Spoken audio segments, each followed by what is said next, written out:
എല്ലാ വിദ്യാർത്ഥികൾക്കും പുതിയൊരു വീഡിയോയിലേക്ക് സ്വാഗതം. ഈ വർഷത്തെ +1 ഹയർ സെക്കൻഡറി പരീക്ഷാഫലം ഉടൻ വന്നേക്കും. അതായത് ഇന്നോ അല്ലെങ്കിൽ അടുത്ത ദിവസങ്ങളിലായിട്ടോ വിദ്യാർത്ഥികളുടെ ഈ വർഷത്തെ +1 ഹയർ സെക്കൻഡറി പരീക്ഷാഫലം പ്രസിദ്ധീകരിക്കുന്നതാണ്. അപ്പോൾ വിദ്യാർത്ഥികൾക്ക് kerala-results.nic.in എന്ന ഈ ഒരു വെബ്സൈറ്റ് വഴിയാണ് ഈ ഒരു +1 റിസൾട്ട് അറിയാനായിട്ട് സാധിക്കുക. റിസൾട്ട് വന്നു കഴിഞ്ഞാൽ മുകളിലായിട്ട് തന്നെ DHSC first year exam result 2024 എന്ന് പറഞ്ഞുകൊണ്ട് ഒരു ലിങ്ക് കാണാൻ സാധിക്കുന്നതാണ്. അതുപോലെ വൊക്കേഷണൽ ഹയർ സെക്കൻഡറിയുടേത് VHSC first year exam result 2024 എന്ന് പറഞ്ഞുകൊണ്ടാണ് കാണാനായിട്ട് സാധിക്കുക. അതുപോലെ തന്നെ വിദ്യാർത്ഥികൾക്ക് അതായത് നിങ്ങൾക്ക് നിങ്ങളുടെ ആ ഒരു റിസൾട്ട് വന്നു കഴിഞ്ഞാൽ നിങ്ങൾക്ക് സിമ്പിളായിട്ട് തന്നെ ഈ റിസൾട്ട് ചെക്ക് ചെയ്യാനായിട്ട് സാധിക്കുന്നതാണ്. അപ്പോൾ ഇതുപോലെയാണ് നിങ്ങൾക്ക് റിസൾട്ട് കാണാനായിട്ട് സാധിക്കുക. DHSC ഫസ്റ്റ് ഇയർ റിസൾട്ട് ഇത് 2023 വന്നതിൻ്റെ ലിങ്ക് ആയതുകൊണ്ടാണ്. അപ്പോൾ ഈ ഒരു ലിങ്ക് ചേഞ്ച് ചെയ്തിട്ട് 2024 എന്ന് പറഞ്ഞുകൊണ്ടാക്കിയിട്ടാണ് മുകളിലായിട്ട് ആ ഒരു ലിങ്ക് വരുന്നത്. അപ്പോൾ നിങ്ങൾക്ക് ഇവിടെ ഈ ഒരു ലിങ്കിൽ ക്ലിക്ക് ചെയ്യുന്ന സമയത്ത് നിങ്ങൾക്ക് ഇതുപോലെയാണ് കാണാൻ സാധിക്കുക.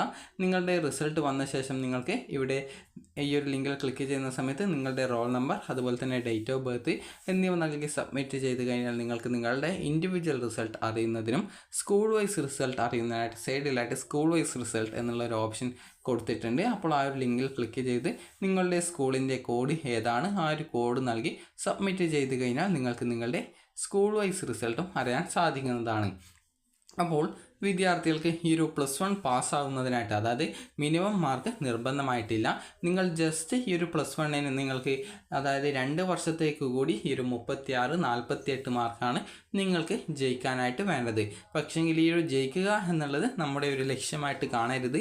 നിങ്ങൾ ശ്രദ്ധിക്കേണ്ടത് നിങ്ങളെക്കൊണ്ട് പറ്റുന്ന മാക്സിമം സ്കോർ നേടാനായിട്ട് ശ്രമിക്കുക എന്നുള്ളതാണ്. കാരണം പല വിദ്യാർത്ഥികളും ജയിക്കുന്നതിനായിട്ട് വേണ്ട മാർക്ക് മാത്രം സ്കോർ ചെയ്യുന്ന രീതിയിലാണ് പഠിക്കാറുള്ളത്. അപ്പോൾ ആ ഒരു രീതിയിൽ പഠിക്കുക എന്നുള്ളത് ലക്ഷ്യമായിട്ട് കാണാതെ കൂടുതൽ മാർക്ക് എത്രത്തോളം നിങ്ങൾക്ക് വാങ്ങാൻ പറ്റുമോ അത്രത്തോളം സ്കോർ വാങ്ങുക എന്നുള്ള രീതിയിലായിരിക്കണം വിദ്യാർത്ഥികൾ ഇനി അടുത്ത +2 ക്ലാസ്സുകളിൽ നന്നായിട്ട് പഠിക്കേണ്ടത്.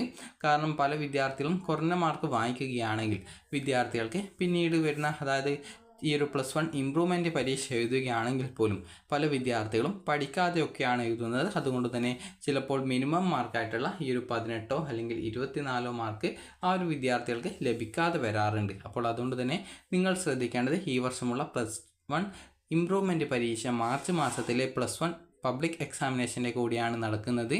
അപ്പോൾ അതിൽ പ്രത്യേകിച്ച് മാറ്റമൊന്നും വന്നിട്ടില്ല. അപ്പോൾ അതുകൊണ്ട് തന്നെ നിങ്ങൾ +2 പരീക്ഷയിൽ നന്നായിട്ട് പഠിച്ച് ഈ ഒരു 18-24 മാർക്ക് വാങ്ങിക്കുക എന്നുള്ളത് ഒരു ലക്ഷ്യമായി കാണാതെ ഈ ഒരു 18ൻ്റെ ഡബിൾ മാർക്കോ അല്ലെങ്കിൽ അതിലും കൂടുതലോ അതായത് 60 മാർക്ക് വിഷയത്തിൽ ജസ്റ്റ് ഒരു നിങ്ങൾക്കൊരു 40 അല്ലെങ്കിൽ നിങ്ങൾക്ക് 80 മാർക്കിൻ്റെ വിഷയം ആണെങ്കിൽ അതിൽ ജസ്റ്റ് ഒരു 60 മാർക്കോ വാങ്ങിക്കുക എന്നുള്ള ലക്ഷ്യത്തോടു കൂടി പഠിക്കുക. അപ്പോൾ അങ്ങനെയെങ്കിൽ നിങ്ങൾക്ക് കൂടുതൽ മാർക്ക് വാങ്ങിക്കാനായിട്ട് സാധിക്കുന്നതാണ്. കാരണം നിങ്ങൾക്ക് ഈ ഒരു ഇപ്പോൾ +1ൻ്റെ റിസൾട്ട് വന്നു, അതിനുശേഷം നിങ്ങൾക്ക് അത് പ്രത്യേകിച്ച് നിങ്ങളെ തുടർ പഠനത്തിന് പ്രത്യേകിച്ച് കാര്യമായിട്ടൊന്നും ബാധിക്കുന്ന ഒരു കാര്യമില്ല. കാരണം ഇനി നേരിട്ട് +2വിലേക്കാണ്. അപ്പോൾ +2വിൻ്റെ റിസൾട്ട് അതായത് +2വിൻ്റെ ആ ഒരു റിസൾട്ട് വന്ന ശേഷം നിങ്ങൾ ജയിക്കാതെ വരികയാണെങ്കിൽ പിന്നീട് നിങ്ങൾക്ക് അഡ്മിഷനൊക്കെ ബുദ്ധിമുട്ടുണ്ടാകും. അപ്പോൾ അതുകൊണ്ട് തന്നെ വിദ്യാർത്ഥികൾക്ക് ഈ ഒരു +2വിന് ശേഷം നിങ്ങൾ ഈ ഒരു എഞ്ചിനീയറിംഗ് അതുപോലെ തന്നെ മെഡിക്കൽ അതുപോലെ നഴ്സിംഗ് കോഴ്സുകൾ എന്നിവയിലേക്കുള്ള പ്രവേശനത്തിനൊക്കെ ആഗ്രഹിക്കുന്ന വിദ്യാർത്ഥികൾ ആണെങ്കിൽ ഇനി മുതൽ നിങ്ങൾക്ക് അതായത് +1ന് നിങ്ങൾ എങ്ങനെ പഠിച്ചു എന്നുള്ളത് നോക്കേണ്ട ആവശ്യമില്ല. ഇനി +2വിന് നിങ്ങൾ നന്നായിട്ട് പഠിച്ച് കൂടുതൽ മാർക്ക് സ്കോർ ചെയ്യുക. അതായത് ഏകദേശം ഫുൾ മാർക്ക് തന്നെ വാങ്ങിക്കാൻ സാധിക്കും എന്നുള്ള രീതിയിൽ നന്നായിട്ട് പഠിക്കുക. അത് ഈ ഒരു +2 ക്ലാസ്സുകൾ ആരംഭിക്കുന്ന ആ ഒരു സമയത്ത് മാത്രം വെക്കാതെ ഈ ഒരു എല്ലാ സമയത്തും അതേ രീതിയിൽ പഠിക്കുക. കാരണം പല വിദ്യാർത്ഥികളും ഈ ഒരു +1ൻ്റെ അത് +2വിൻ്റെ ക്ലാസ് ആരംഭിക്കുന്ന സമയത്ത് നന്നായിട്ട് പഠിക്കണം എന്നൊക്കെ ചിന്തിക്കും. പക്ഷേങ്കിൽ ഈ ഒരു ക്ലാസ് തുടങ്ങി കുറേ സമയം കഴിയുന്ന സമയത്ത് തന്നെ വിദ്യാർത്ഥികൾ അതായത് ഈ ഒരു ക്ലാസ്സിൽ പഠിക്കാതെ തന്നെ അതായത് വീട്ടിൽ ആ ഒരു നോട്ട്സൊക്കെ കൊണ്ടുപോയിട്ട് ജസ്റ്റ് അവിടെ ഇടും, പഠിക്കില്ല.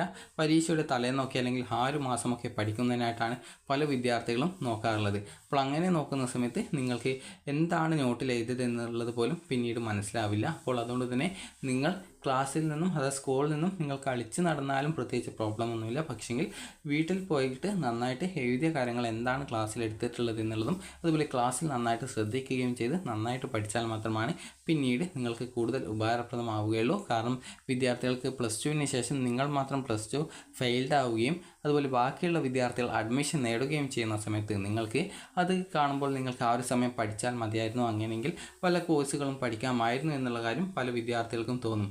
അപ്പോൾ അതുകൊണ്ട് തന്നെ നിങ്ങൾ ശ്രദ്ധിക്കേണ്ട കാര്യം നിങ്ങൾ നന്നായിട്ട് പഠിക്കുക എന്നുള്ളതാണ്. അപ്പോൾ എല്ലാ വിദ്യാർത്ഥികൾക്കും മികച്ച മാർക്ക് ലഭിക്കട്ടെ എന്ന് ആശംസിക്കുന്നു. അപ്പോൾ ഈ ഒരു വീഡിയോ ഉപകാരപ്രദമായിട്ടുണ്ടെങ്കിൽ ലൈക്ക് ചെയ്യുക, ഷെയർ ചെയ്യുക. Thank you for watching.